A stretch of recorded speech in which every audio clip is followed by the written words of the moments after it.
Hello and welcome to the Fantasy Life Show. I'm your host, Ian Hartitz. It is a great day to be great, and it's just generally a great day to talk some ball. August is here. Fantasy football draft season is in the air. Football is back.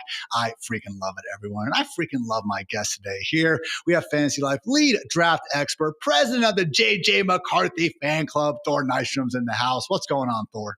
How you doing, Ian? Good to be here with you. You're going to have feet on the ground tonight at Vikings practice, man. You a little bit nervous? Well, I mean, last year when I went to the night practice, that was right after the Raiders preseason game, and they announced 15 minutes before that McCarthy wasn't going to be in it because of knee soreness. Hoping for better luck tonight, it will be the first time that I've actually seen JJ McCarthy live, so I could not be more jacked for it. I know. Just preseason. He made like 4 or 5 throws that game, Thor, that were absolutely ridiculous. Do you think that if the injury gods could have chilled the heck out for once, it would have been McCarthy under center in week 1 last year? I don't know about week 1, but it certainly would have been when Sam started to struggle. There was the Jets game. There was the Jaguars game. Titans, I think, for a little bit. There was games in there where I think they would have made the switch. Obviously, with McCarthy being injured, that allowed Sam to get the longer leash, and he ended up having a decent stretch there before you got to the final 2 games of the season. Yeah. So, again, coulda, shoulda, woulda. It's JJ's team now. I'm sure this will not be the last time we touch on the Vikings a little bit today. But great to have Thor on and great to have you guys again tuning into the Fantasy Life Show. As always, though, time to get things started with our DraftKings opening lines.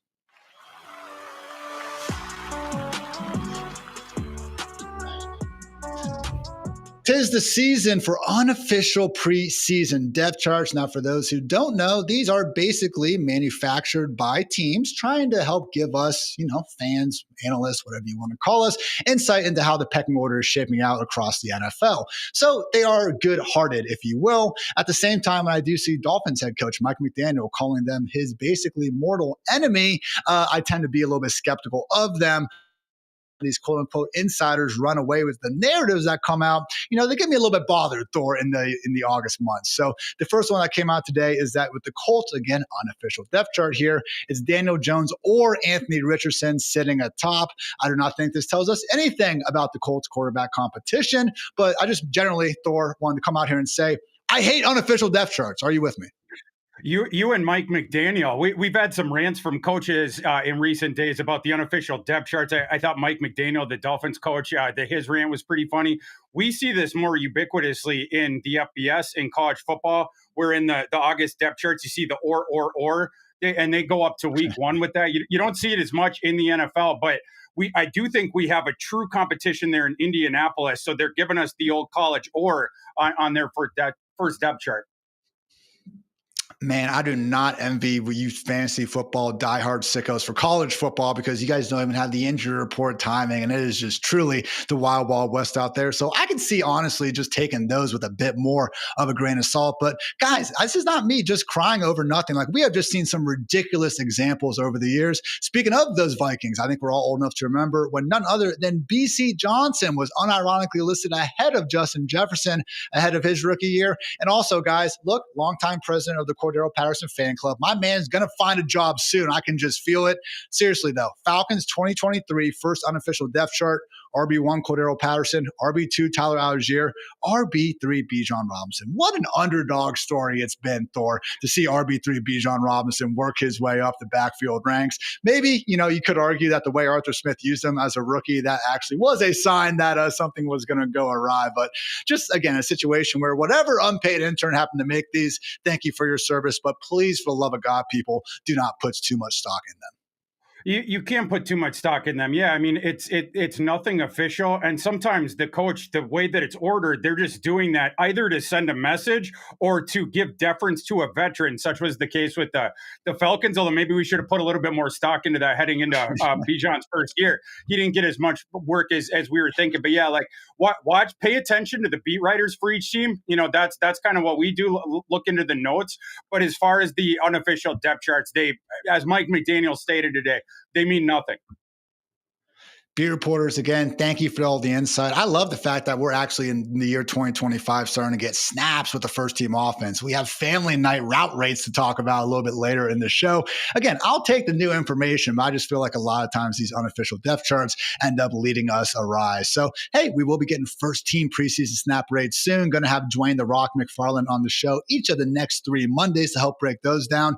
Please, guys, pay a little bit more attention to the usage on the field as opposed to the provocative unofficial depth charts that will be sweeping across social media. So this has been the DraftKings Opening Lines.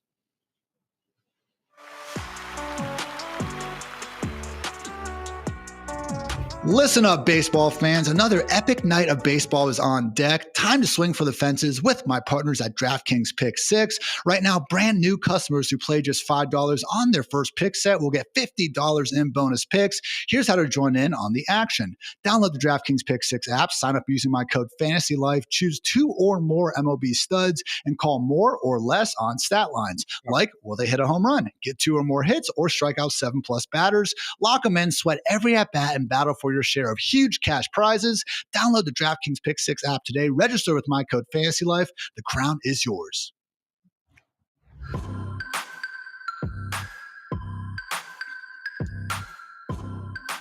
Again, guys, first quarter coming at you here on the Fantasy Life Show. I want to update you on some of the more important news and notes that have unfolded in NFL training camps over the course of the last week, more specifically the last 3 or 4 days. So with that, Thor, let's get into those wretched injury gods, once again, making life difficult for us. If there is a god out there in whatever simulation we live in, if they could please just turn off injuries already. Come on. Seriously, man. Like, Thor, I know you're a big NCAA football Madden guy. You turn off injuries, right? Because you have a heart.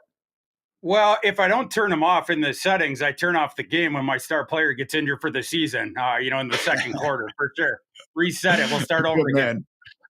We have all been there. So again, unfortunately, that's not the reality we live in. Maybe one day, but kicking things off again, a lot of, just random stuff going on that we don't exactly know the full, severity of yet. I'll get those in a minute, but we do have one, and that is unfortunately Bills slot wide receiver Khalil Shakir, high ankle sprain, the headed high variety, again, dreaded, I should say, high variety, expecting to miss 4 to 5 weeks with this issue. So Thor, I know a lot of us in the fantasy world, we just have this CMC PTSD. There's probably a more clever, acronym for that I'll work on in the future. But again, we have certain players, but yes, they're injured in August. We draft them. They don't get better, and that's what sticks out in our minds. Now, for every CMC, there are more examples, I would say, like Josh Downs, who also had a high ankle sprain in August last year, went on to sum a very nice season for himself, despite, again, not being 100% in August. So yes, we do wish that Khalil Shakir was going to be healthy enough to still get those reps in, but based on this timeline, he should still be ready to go by week 1. That said, we have Khalil Shakir banged up. We also have Josh Palmer dealing with a groin injury. Thor, Keon Coleman, someone that I have arguably drafted an irresponsible amount this offseason, was a 33rd overall pick in the draft last year. Do you think, as a talent, now 22 years old, Keon has what it takes to step up in this injury-riddled wide receiver room? My issue with Keon Coleman, it's a guy that hits dingers for sure. You use him downfield, and obviously that's why the Bills were attracted to him. Jump up there and get a rebound. A former basketball player at Michigan State, Keon Coleman, on Tom Izzo's team before he transferred to Florida State, and Keon Coleman just focused on football. The downfield stuff is good, but Keon Coleman doesn't create separation because he's not a good route runner, right? And he's not good side to side either. He was in the single digits in separation rate his last year in the FBS. The ball skills downfield are what carry the day there. But I looked at him as like a rich man's Marcus Valdez-Scantling or somebody like that, sort of the one-trick pony guy. The injury with Shakir really stinks because with the Bills not going out and getting a wide receiver 1 or devoting another first-round pick to the wide receiver position, they were sort of telegraphing to you, we are going to pound Khalil Shakir with targets all year long, and now you're out for the rest of camp. And then you mentioned the Palmer thing. With so little receiving depth in Buffalo, you wonder if they will kick the tires on a receiver trade. I don't want to start tossing out names because I don't have any information. I didn't stay at a Holiday Inn Express last night. But if I'm a Super Bowl contender like the Bills and I have the dearth of receiving talent that they do, especially with the Shakir thing up in the air, I might be kicking the tires on a trade possibility. I'll throw a name out there. I also wasn't at Holiday Inn Express, but can we get Chris Olave into a real NFL offense at this point, man? I would just freaking love that. Honestly, does have, some of that Stephon Diggs to his game with that ability, again, to just get open out Yeah. will, separate with some of that pristine route running. And of course, as an Ohio State native, faithful, all of that, would love to see my guy finally get to play with someone not named Derek Carr, Spencer Rattler, or Tyler Shuck. So we can dream, but for now, again, would make more sense if it is going to be the backups over in Buffalo stepping up in the meantime. Hilarious wide receiver room, at least as far as the backups are concerned, Thor. And I don't even mean hilarious as in like they're bad or anything, but it's just hilarious, okay? Wide receivers 4 through 6, we have Tyrell Shavers, who has one target in his NFL career, took it for a nice 69-yard touchdown in week 18, I believe it was. We got Elijah Moore, Fantasy Life CEO Elliot Chris, favorite player alive. Curtis Samuel, go Buckeyes. We can still see that happen. Laviska Shenault, KJ Hamler. Thor, you must have truth or status for one of these guys over the years. Yeah, this is, like when with the UFL rosters and the XFL back in the day, you'd see players. It's like, oh, that guy, I remember scouting him back in the day. That's kind of the Bills wide receiver room. It's, oh, that guy, or oh, that guy. Like, I didn't know he's still in the NFL. But yeah, hopefully they can hit on one of those guys. Can someone step forward? Can somebody please stand up? Like a lot of these guys had talent coming up. Shavers is funny. The 6'5", 6'6" was a former high 4-star recruit. And he resurfaced here. Maybe he got a shot with Buffalo looking around for receivers. But yeah, there is opportunity on the table for one of these guys and or trade acquisition. I thought you were going to go with a different Ohio State Buckeye, high profile guy potentially there, but I like the Olave one as well. Hey, man, there's plenty of these Buckeye wide receivers out there, but Olave is the only one right now, unfortunately, in that league worst wide receiver room. So get better soon, Khalil Shakir. I'm holding out hope for Keon Coleman getting a little better, but it is a situation where, Thor, like in general, do you think route running, at least at a high-end level, is something that really kind of needs to be intuitive, or do you think it can be learned? I think it mostly has to be intuitive, and you have to have some of the skill for it. Of course, if you're not sudden side to side or you don't accelerate quickly, it can be a little bit harder. But you can work on things like efficiency. You can work on things like toggling your tempo, right, to keep the defender off the beaten track. And then, of course, your release package as well. Make sure you don't get funneled off the line. You don't get stopped off the line. Some of it can be learned, but some of it you have to have the sweet feet and just sort of the feel for that and the know-how as well. Scheme helps, obviously. A good quarterback is going to help as well. But I really am just looking forward to more and more as we get these cooler advanced statistics. I know Fantasy Points done great stuff with their average separation score. We got ESPN's open score. Like the more we can just start to track, again, separation ability, which is not easy because you got certain parts of the route where you're more open than others, though, the better. And then again, some of that gravity stuff too with the coverages, big times ahead in the NFL world, I am sure, when it comes to those sort of stats. Talk about another issue. This one, again, I don't want to sound the alarms just yet, but because it has been an issue in past years, I do feel like we need to talk about Kenneth Walker not practicing because of a lingering foot injury. They actually specify this was not a re-aggravation of an ankle issue he had earlier this summer. Again, actually going to be this foot problem. So Kenneth Walker in 2022 missed 2 games with hamstring, a hernia, and an ankle. In 2023, he missed 2 more games with a groin and an abdomen. 2024, 6 missed games with an abdomen, calf, and ankle. Thor, I'm used to seeing running backs miss time with ankles and knees and stuff. I feel like KW3 is one of these dudes where it's always some weird core abdomen issue. And I just hope that he is right. Because, man, when this dude is out there, look, I know that 3.7 yards per carry last year wasn't great. And I know the advanced stats aren't awesome. Honestly, a lot of them say that Zach Charbonnet is a better runner. But at a certain point, Thor, and I feel like I made this mistake with Josh Jacobs, at least one year over the years. You got to trust what your eyes say. My eyes say that Kenneth Walker is one of the most talented running backs in the league. What say you? Kenneth Walker, very, very talented. And he's a self-made guy. During his college career, built himself up to where then he transferred to Michigan State and ended up taking off in Mel Tucker's last year. But it is a guy that has been dinged up throughout his career. And there's something to that too. The guys who take on the nagging injuries, and sometimes they're the guys who built themselves up in the weight room sort of in this way. You leave yourself more susceptible to again, some of these nagging kind of injuries that have to do with ligaments or pulled muscles, etc. If that is the book on Kenneth Walker, it's something that you can expect. It obviously increases the value of Zach Charbonnet there and the backup running backs. And I actually think that there's another interesting one in the Seahawks running back room, even beyond Zach Charbonnet, if and when Kenneth Walker is going to miss some more time this year. You got some Kenny McIntosh propaganda you're trying to throw at me? Because I'm here for it, Thor. I'm actually going to toss out some Damian Martinez propaganda. Damian Ooh. Martinez, the rookie seventh rounder from Miami, one of the better short yardage running backs in this class, and he's one of the better pass blocking running backs in this class. The thing that he doesn't have, Damian Martinez, is the long speed, and he's not as good of a receiver. But Zach Charbonnet's a really good receiver. That's stuff that he does. Charbonnet's bigger, but he's more of like the glider guy. He's not as much of a banger. That's what you would get from Damian Martinez. So in an offense where Kenneth Walker is not on the field, I would expect Damian Martinez to get the short yardage stuff. And when Seattle is around the goal line, you might see Damian Martinez. You also might, by the way, this is going to a different position group, but expect to see some Jalen Milroe around the goal line this year. I was told that they are going to use Jalen Milroe in sub packages. They're going to get creative with it. So people sort of speculating on touchdowns for Seattle. Keep this stuff in mind because those two guys might siphon some touchdowns from some others.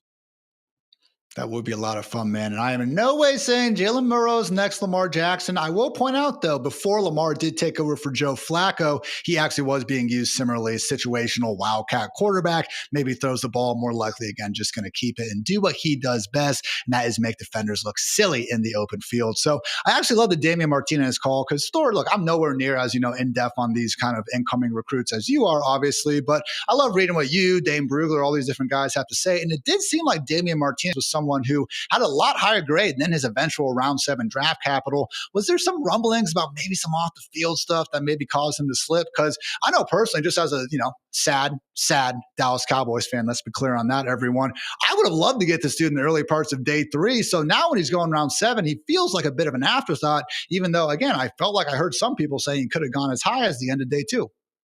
Yeah, I didn't hear any off the field stuff. And I'll say, in addition to that, Damian Martinez was one of the nicest guys to talk to and one of the best interviews of anyone that I did this past spring. We got a shot to talk to him down in Mobile at the Senior Bowl.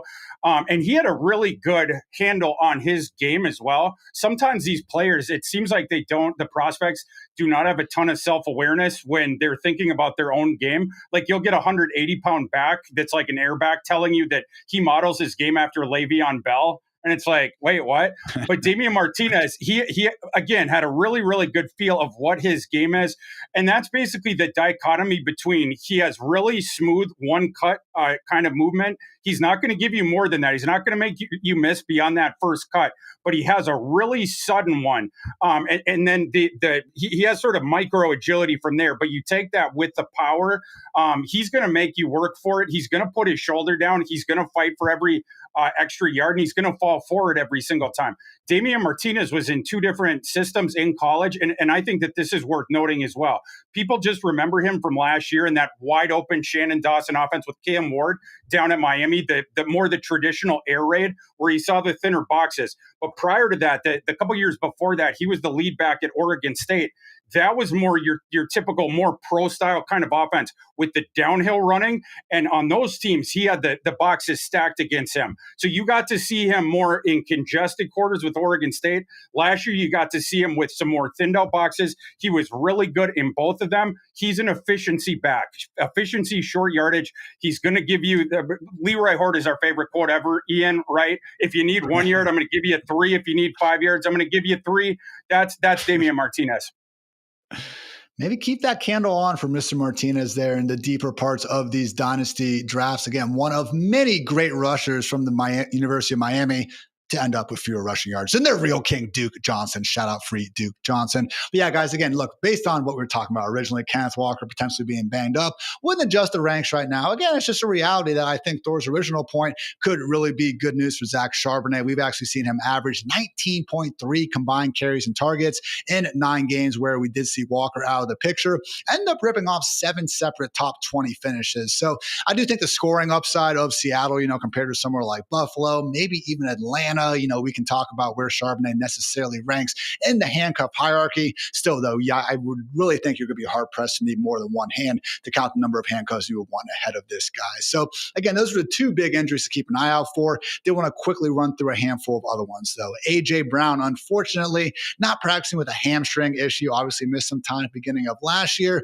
Please rest up, get better, AJB. Good news, though, Devonta Smith back at practice from briefly missing time with a back injury.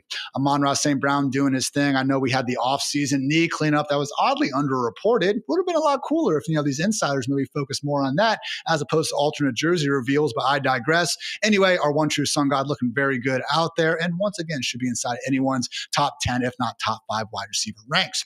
Also have Cam Scatterbo missing a little bit of time with a hamstring injury, and the Giants didn't even feel the need to bring someone else in off the street. I believe Jonathan Ward. So again, not ideal. Not saying he's going to be missing week 1, but when you are in an active competition with Tyrone Tracy, all the reps you are missing, not exactly what we want to see. Miles Sanders is expected to miss a few days with a knee injury. Doesn't sound overly serious. Najee Harris returned to practice, walking around. I guess he's just kind of doing laps with a weighted vest. One of us. So burning some cows, Najee. Appreciate you there. Hopefully you can still see with both eyes. Tucker Kraft, groin injury, not considered serious. TJ Hawkinson, though, also dealing with a groin injury. Again, don't think we're dealing with week 1, availability concerns here just yet, but 2 guys certainly going high in fantasy drafts, not exactly 100% right now. Isaac Guerrero dealing with a shoulder injury. He left practice early and is expecting to miss a couple of weeks. Seemingly, everyone except Christian McCaffrey and George Kittle is banged up in this offense at the moment. Yes, I am knocking on wood for those of you guys listening to us audibly. Hollywood Brown with the lower leg still not practicing. And finally, Deebo Samuel has a jammed finger, which again, the fact that we do feel the need to report on this just speaks to the overall ridiculousness that is fantasy football analysis and news reporting in the year 2025. But I kind of love it, and I'm sure some of you sickos do too. So those have been your injury updates, guys. Now a quick word to our friends over at Premier National Sports.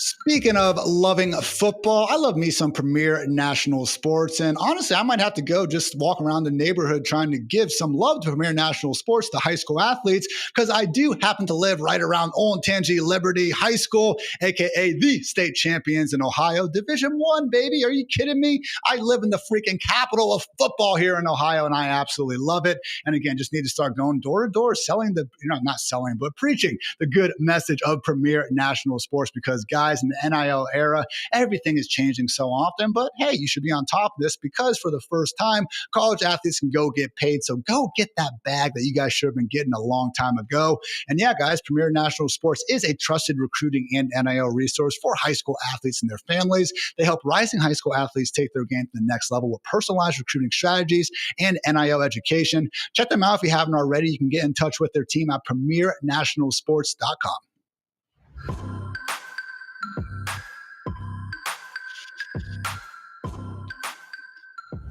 All right, Thor, all information is good information, especially when it's Packers family night snap counts, baby. So we had a few teams go out there, kind of do actually a pretty live scrimmage, if you will. I think I saw the Ravens out there doing their thing as well. And yeah, just helping out the fans, providing some good vibes for the family, and for us true fantasy football sickos and degenerates, giving us actual first team snap counts that we can get excited about or hate our lives about. So speaking of the Packers, again, it's a situation where everyone has been wondering, can we just get Jaden Reed some run in 2 wide receiver sets? Now, this isn't a situation where we're talking about moving Jaden Reed up or down 10 ranks in the spots in the rankings, regardless of how this ends up. But yeah, just put simply, we want our football players to be on the field so they can hopefully catch the ball and rack up fantasy points. It seemed like, Thor, that we actually were going to maybe get more opportunities this year. It was something LaFleur talked about before and seemed open to. Was not the case on Packers family night. So snaps out wide among Packers wide receivers. We have Matthew Golden getting 22, Romeo Doubs getting 20, Malik Heath getting 16, Savion Williams and Mecole Hardman getting 4. Mecole Hardman played more snaps than Jaden Reed at Packers family night, Thor, and everyone just goes about their day acting like everything's fine and okay. I am outraged. Now, for what it's worth, again, I did run the numbers. Romeo Doubs, clear guy. That's, again, always been in these 2 wide receiver sets for Green Bay. He had 60 of those routes in 12 personnel in 13 games. We're talking about 4 to 5 extra routes per game. Maybe that's going to be 1 extra target over the course of a season when you, again, are going game by game. Hey, that's 17 extra targets by the end of it. I admit that it is helpful to be on the field more often, but Thor, wouldn't you think that Jaden Reed is good enough to just kind of make his bank, make his fantasy points? Do we really have to worry this much about 4 or 5 extra routes per game? No, and the snaps at rookie or family day, like I don't, we don't have to worry about that too much either. They don't need Jaden out there, overexerting himself. It is an interesting receiving room, right? I mean, it's another quagmire thing, and it was a quagmire before, and then you toss Matthew Golden into it. It's like kind of a grenade there. It makes it even more difficult to kind of parse through. I think Matthew Golden has a real shot to emerge as their wide receiver one this year. I don't think his game is like a typical alpha NFL wide receiver one, but I do like his game. He's Matthew Golden, very, very skilled. And for a team with a smart offensive play calling staff like Green Bay has, one thing to watch out for that I think is interesting about Matthew Golden is he's truly interchangeable between the boundary and the slot. And going back to creating separation, he does that at all three levels wherever he's deployed from. It was a guy in Matthew Golden. It took a little bit for him in his college career because when he started at Houston, he stayed at his local college there. His freshman year, he was with Tank Dell. And, they threw the ball to Tank Dell a million times that year. And then Golden sophomore year, when Tank Dell left, Matthew Golden gets injured right away in early October, and it wrecked the rest of his season. And then last year he goes to Texas, and he was playing with a quarterback that couldn't throw the ball down the field, Quinn Ewers. That's why they threw it to the running backs and the tight ends 150 times last year. And so the receivers who could get open downfield, it was a little bit of a wasted kind of a skill set. And then you started out behind Bond, the receiver that the bust that they had brought in from Alabama.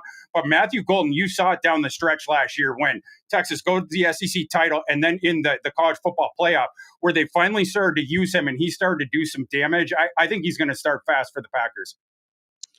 Really did save his best for last in that, again, Texas season. That ended a little bit too early. Sucks to suck, guys. Go Buckeyes. But 162 yards against the Georgia Bulldogs, 49 against Clemson, $149, a season-saving touchdown against Arizona State and the Fighting Valenzuelas. Again, even 2 catches for 51 yards against the Ohio State Buckeyes as well. So Golden is one of these guys, Thor, where it seemed like maybe that fast 40-yard dash, did actually elevate him a little bit more in the eyes of people than beforehand. Do you subscribe to this theory? I think I actually saw Mike Renner, a friend of the show, put it out there once that maybe that 4.2940 was actually a little bit fast. I mean, when the dude refused to run a second one, man, I think he's kind of telling us something there. Yeah, just like Renner, I broke that thing down like the Zapruder film. I do. And Matthew Golden, I saw him on Twitter right after, and he was getting after people that were questioning the validity of the 4.29. I went frame by frame with that. I do think that there might have been a slight issue there, but even if it was a 5/100ths of a second, which would be significant, you're still in the mid 4.3s. It still would have made him one of the fastest receivers in the class. I think what really pushed him, and sure, narratively, especially that 4.29, it drew eyes and it drew a lot of chatter. But I think the rise of Matthew Golden in the draft process, it was just as much to do with people finally getting into his tape down the stretch, right? Because no one viewed him as a first-round prospect before. How could you have?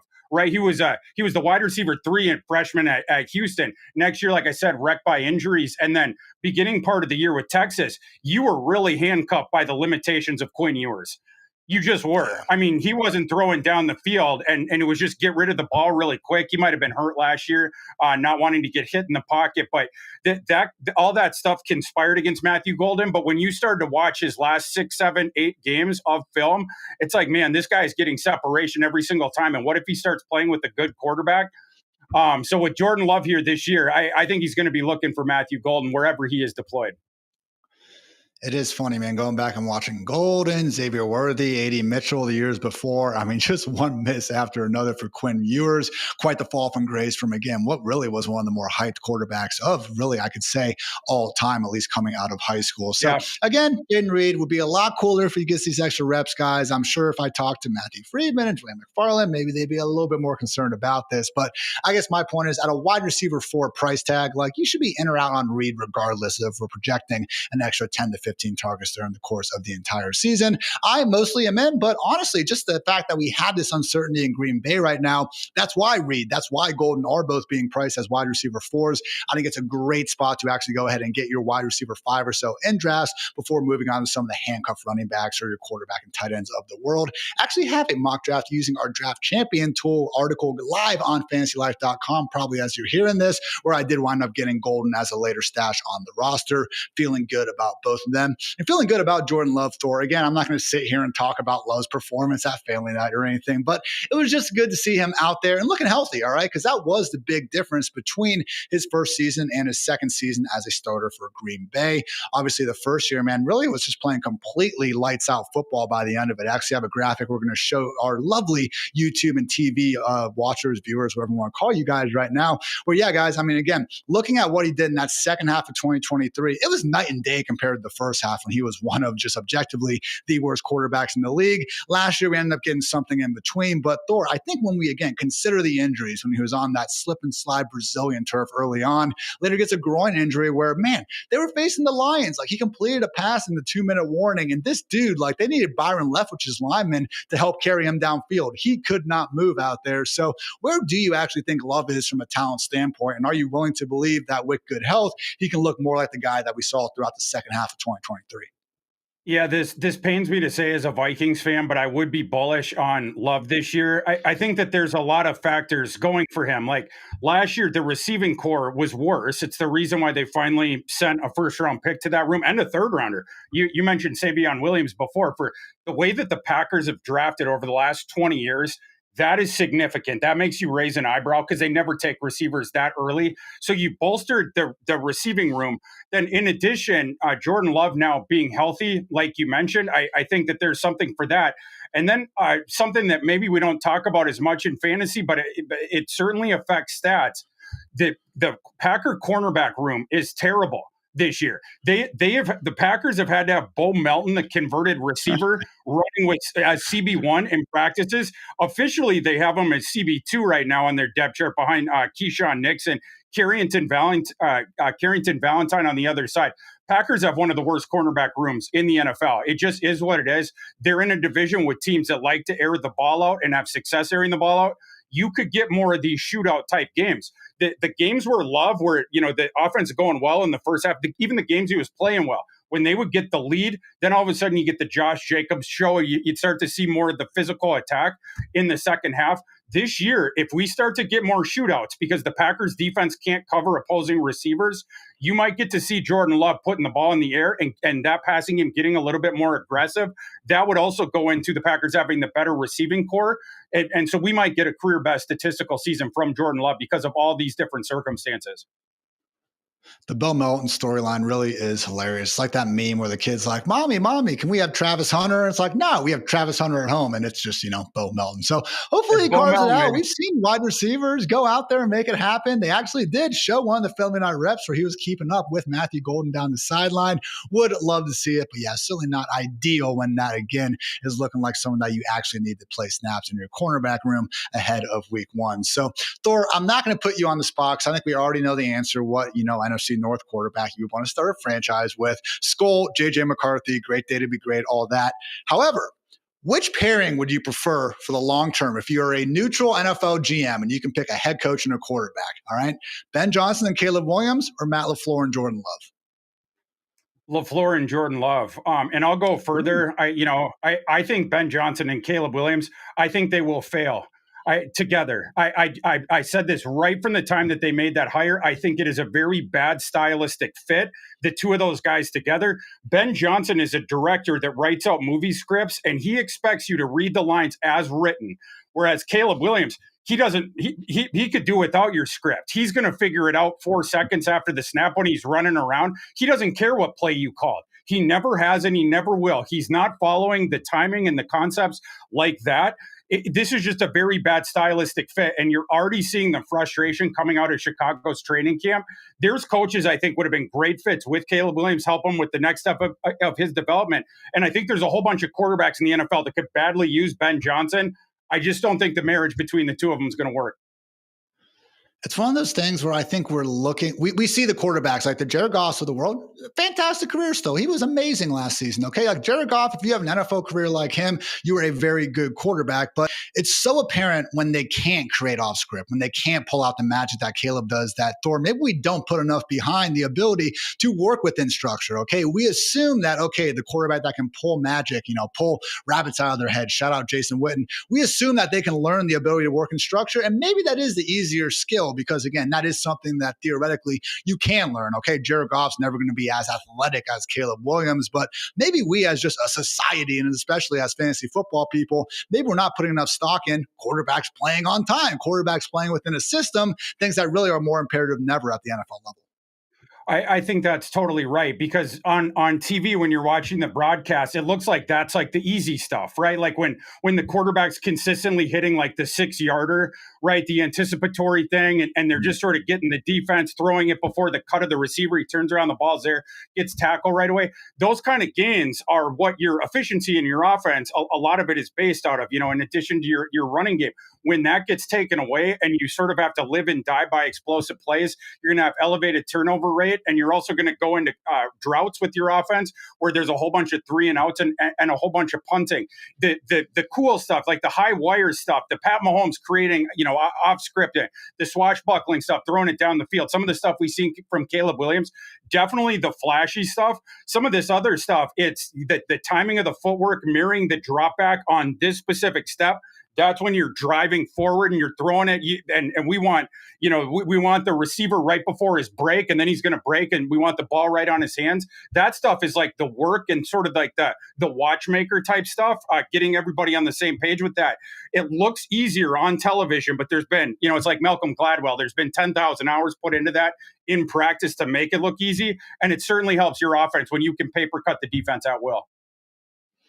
Again, I, for one, want every single quarterback to be awesome, because football's a lot more fun when we have two just gunslingers balling out on each sideline and everything. But certainly was, again, relatively disappointing for Caleb in year one. We'll see if Ben Johnson and company have what it takes to bring the best out of the former number 1 overall pick in 2025 and beyond. So good stuff, Mr. Thor. Now I want to get to some training camp standouts. First, a quick word to our friends over at Renegade Fantasy.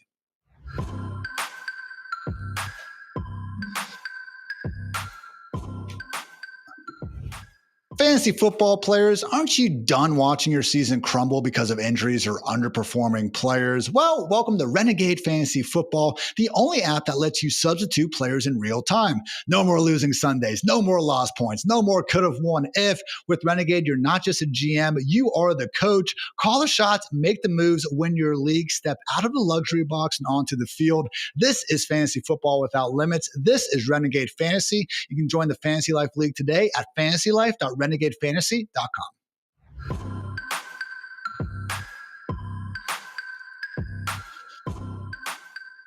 Talk through some injuries, some Packers family night propaganda or slander, depending on how you want to look at it. But now I want to take some time to talk about the training camp standouts of the world and just a situation where maybe this hype could actually be good for the involved parties. So specifically getting to some RB backfields where, yeah, we know who the starter is, but maybe, just maybe, this RB2 is going to turn things into a messy committee that, let's face it, wouldn't necessarily love in Fantasyland. So kicking things off, Thor, looking at the New York Football Jets, Jets. Obviously got Tanner Engstrand and Aaron Glenn coming over from the Lions. So the Detroit Jets, if you will, with the way their coaching staff is working up, giving a lot of love to, yes, Breece Hall, but also even comping them to basically their new look, Jahmyr Gibbs and Dave Montgomery. So look, to start, no, we are not looking at one of the reigning top 5 scoring offenses. Even if Britton Allen has his goal line role, he's not going to be seeing nearly as many touches around the goal line as someone like David Montgomery. But really, Thor, just want to get your thoughts on the talent discrepancy at hand, because in Detroit, look, like we all agree Jahmyr Gibbs is better than David Montgomery. I don't think I'm breaking news there. But even without Gibbs, like we've seen D-Mon put some good film out there and return high-end RB1 production in his own right. Small sample size be damned. With the Jets, though, Thor, really haven't seen as much from Britton Allen. So how big of a talent gap do you really think there is between the Jets' potential RB1 and 2? Well, it's objectively there, right? But like those two guys, I don't love their fit together. Like I love the fit of Gibbs and Montgomery, of course. We've seen the manifestation of the way that you mix and match their skill sets depending on the situation, what you're looking for out of your running back on that specific play. Whereas the two Jets running backs, their skill sets are closer together, right? I mean, they play the game in similar ways. Breece Hall is a bit more athletic. Breece Hall is a little bit better of a receiver. But I would like to, in another alternate reality, we've heard Breece Hall on the trade block. Ian, you and I have privately texted Breece Hall trade possibilities in the past of like, oh, we should send him here for this and, this sort of a stuff.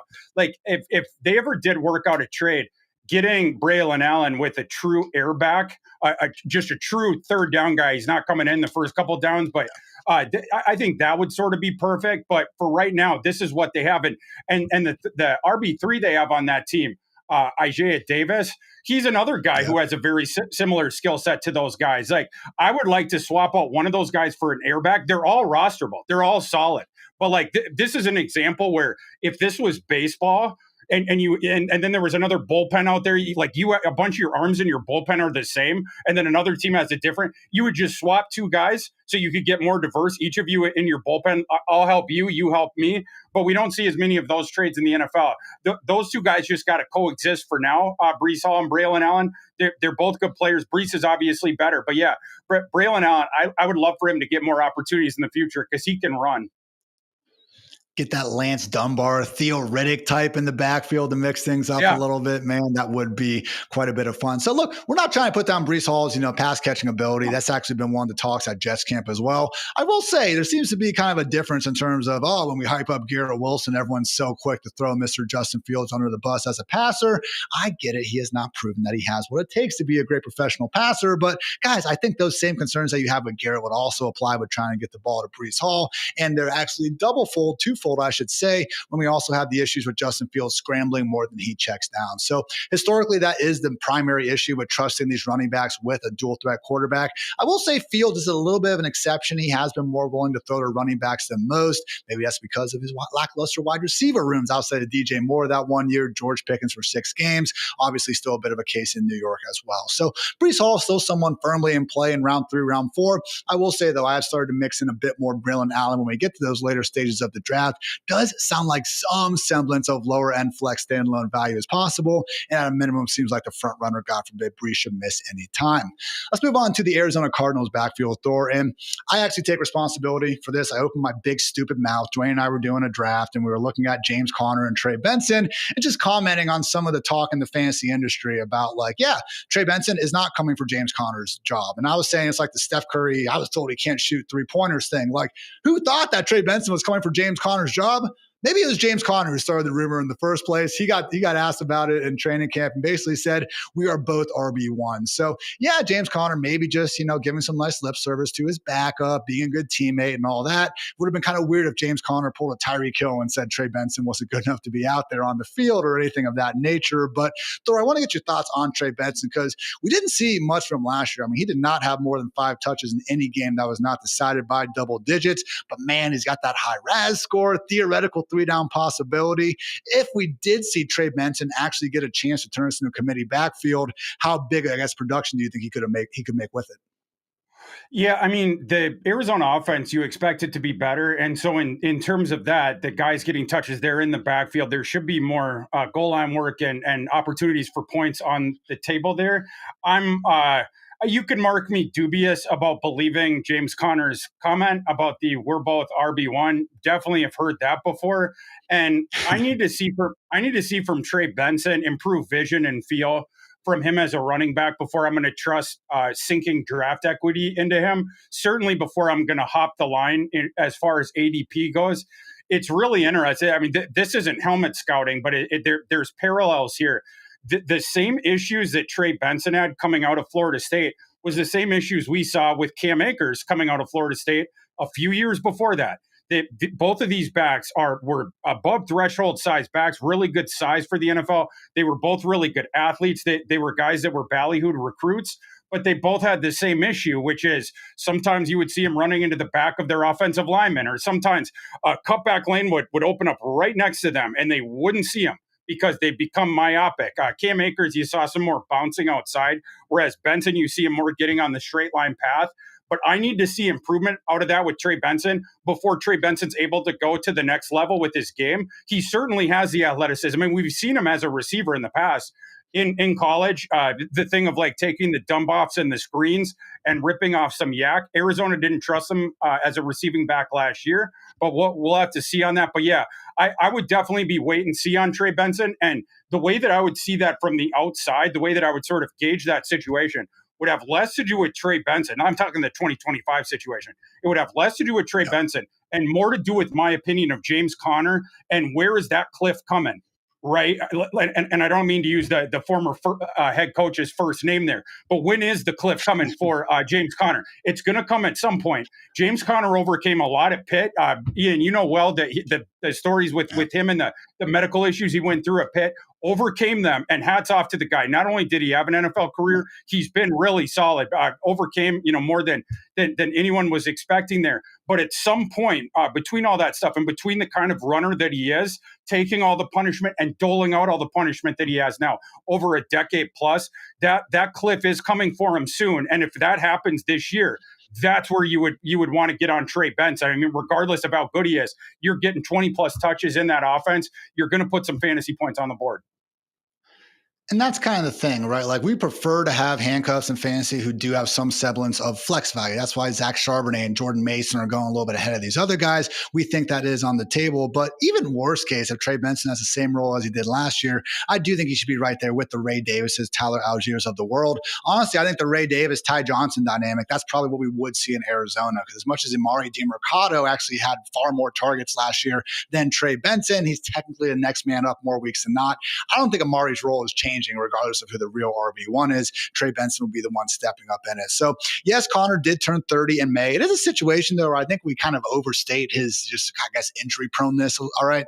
Over the last 5 years, he has played at least 13 games each and every time. And I also noticed, Thor, there's this idea where it's like, oh, I don't want to draft someone like James Conner because he's not going to be on the field for me when it actually matters. Like, just once we start getting down that rabbit hole, it's like, who's to say he's not going to get hurt in the midseason and then just be back for the fantasy playoffs when we want him anyway. Regardless, though, guys, end of last season did get that 2-year, $19 million extension. Really do think as long as he is healthy, he is going to be the running back, y'all, in Arizona. But before we move on, I did actually want to show this one chart I put together last week because I was just talking about the impact of dual threat quarterbacks, and the disparity here surprised me. Okay, so this is basically quarterback rushing fantasy points from inside the 5-yard line over the past 2 years. And as you can see at the very top, this is very much a Jalen Hurts and Josh Allen chart.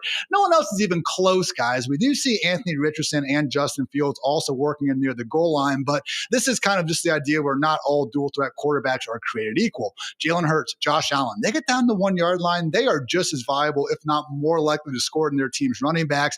Meanwhile, you have to go all the way down there to find Kyler Murray sitting there at just 16.6 fantasy points from inside the 5-yard line.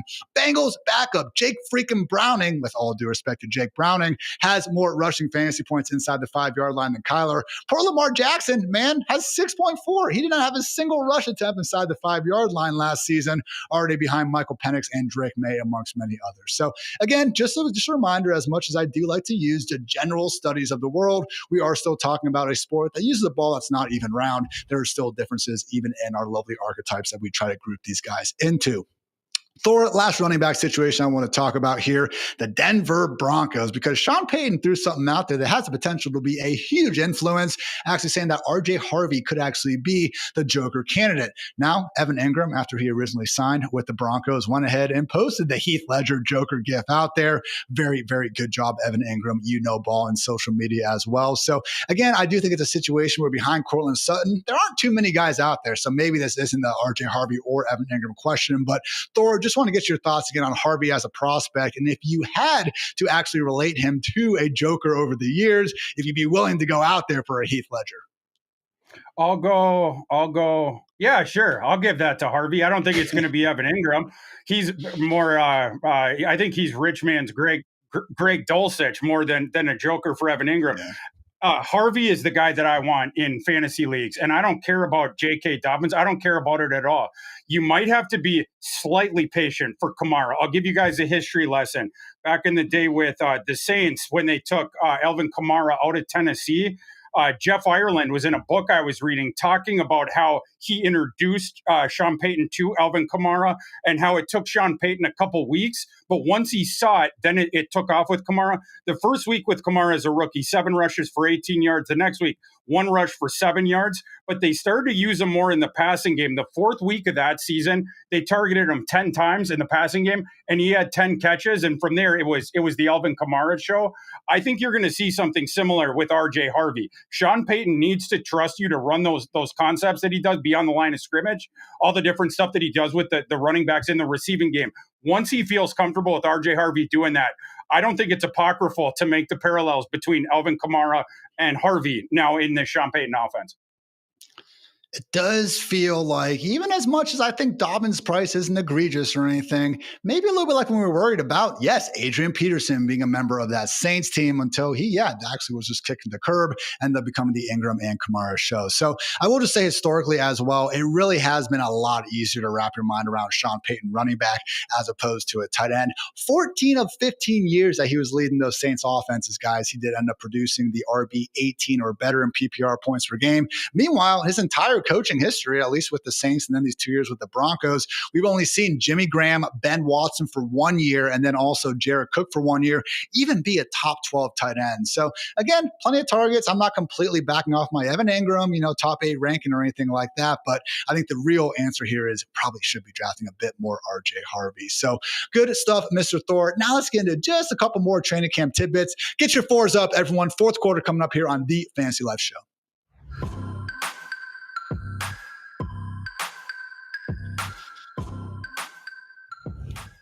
Thor, we were talking about potential destinations, or I guess you say potential wide receivers that could go join the Buffalo Bills with all their injuries going on. Meanwhile, I do think Keenan Allen would make some level of sense there. Maybe they're not trying to get too old at the position or anything like that. Regardless, he is actually set to visit the Los Angeles Chargers, who have their own wide receiver injuries they're dealing with. Ladd McConkey, a little bit mysterious, not sure what's going on there. Obviously, Mike Williams retired a few short weeks ago. So personally, man, I would love to see this. I still think Keenan Allen has a little bit of juice in the tank, maybe not a ton these days, but still did some good things last year. Like, do you think still in the year 2025, Thor Keenan could be a second banana to Ladd McConkey in LA? Yeah, I mean, you look at the rest of the receiving core there, what is left of it after Ladd McConkey, yeah. I do think that is a possibility when you're talking about the receiver room, right? I mean, like right. Trey Harris, there's some excitement for him there. I don't know how hot Trey Harris starts though. Trey Harris came from the cotton candy offense, with the Lane Kiffin, where a lot of times it was designed to get Trey Harris open. Trey Harris is a good player, but I don't know if as an NFL boundary guy in year one, I want to trust him in fantasy. It would make sense, I think, for the Chargers to go and get Keenan Allen just to use him as a paper cut guy and then more or less premium insurance for Ladd McConkey. How close in the pre-draft process did you have Trey Harris and just training camp Hall of Famer Keandre Lambert-Smith? I had a little bit of a separation there. Keandre Lambert-Smith is interesting because he's got the juice to get downtown, and you've seen it a little bit in training camp so far. The rest of the game, the fleshed out thing, is what I didn't see as much in college, and so that's what we need to see from him in the pros. And he's going to get time here to work and to polish off that diamond, but he's got the juice to get downtown, and he does have ball skills, can go up and get it. So that's something to watch for with Lambert-Smith there. Unclear if he ever made his way back to Los Angeles or if he stayed in Canton to go ahead and get that gold jacket fitted. Either way, pretty fun performance from the rookie. Last thing, Thor, again, want to talk a little bit more about the Bears, and it's funny. Shout out to our chat. Index of Suspicion noted that imagine asking a Vikings fan to choose a winner of his enemies. So I know I'm putting Thor on a tough spot here. Yeah. Vikings, go score all that. But Ben Johnson was quoted by saying, when asked which players he trusts most in the passing game, Johnson singled out tight end Cole Kmet and White House DJ Moore, Roma Dunze, and yes, Olamide Zaccheaus, not Colson Loveland and Luther Burden, obviously. So it's a situation, I think, where Ben Johnson, like many coaches, are just giving some credit to their veterans out there. But Thor, I want to talk about Colson Loveland specifically because, man, I have been trying to get this dude on every dynasty team out there. I so believe in him in the future. That said, I do think there could be a little bit of this Dalton Kincaid, Dawson Knox dynamic here, where Cole Kmet is just enough of a nuisance in year one to be a problem. Am I overthinking this? In terms of dynasty, I would go out and get Colson Loveland. There is a sort of a Quagmire situation there that you're referencing that we have to see sorted out, that where you have to step a little bit into the unknown in making your decisions with that pass catching core right now before the season starts, because what we're talking about, it's a slot receiver position. I'm pretty sure that Cole Kmet is just going to function as the inline guy. The slot receiver position there comes down to Colson Loveland against Luther Burden. It's your two rookies there. Colson Loveland, you can mix and match him in line. You can. But the thing he's special at, it's at the big slot. Because certainly in college, they didn't have anyone that could defend him there. The NFL, they're going to have a difficult time doing it too. Colston Loveland creates separation like the rest of us breathe air. And then he has really, really long arms. So it's just really, really difficult to stop him when he's being deployed out of the slot there. I'm bullish on Colston Loveland. I think Colston Loveland is their number 3 guy in targets this year. The guy I'm fading both short and long term is Luther Burden. I don't think it works out there. I was a little bit confused that they took him. There was people being like, oh, Ben Johnson sees him as the Amon-Ra St. Brown. Really? Amon-Ra St. Brown could run routes. We never saw Luther Burden running routes. That's a manufactured touch guy. If anything, Luther Burden, he's a poor man's Percy Harvin, right? Going back to Florida and Urban Meyer back in the day. It's a poor man's version of that, but you're not looking for that guy to run routes down the field. I think it was Hayden Winks who brought up, it was literally the week of the draft when they leaked the Luther Burden Missouri one-on-ones, and Hayden was like, yeah, probably not a good sign for your draft stock when you're feeling the need to leak this footage 6 freaking days away from the draft. So kind of reminds me though, Thor, of that like church sniper meme. We're all trying to figure out who's going to be the slot receiver in this Ben Johnson offense. You know, we got Luther, DJ, Roma Dunze, but up there in the top, maybe just maybe it's actually Colston Loveland coming to take that job. I need to draft this dude a little bit more often. That's the lesson I'm taking away from this. But hey, man, appreciate you coming on the show again. We're going to be back with Thor on Friday, talking a little bit more prospect, college football, even a little bit, all that and much, much more. But in the meantime, plenty more goodness here on the Fantasy Life Show. We appreciate you guys tuning in each and every step of the way. So for Thor, for producer Matt, for producer Kelsey, I'm Ian. Thanks again for tuning into the Fantasy Life Show. And until next time, take care, everybody.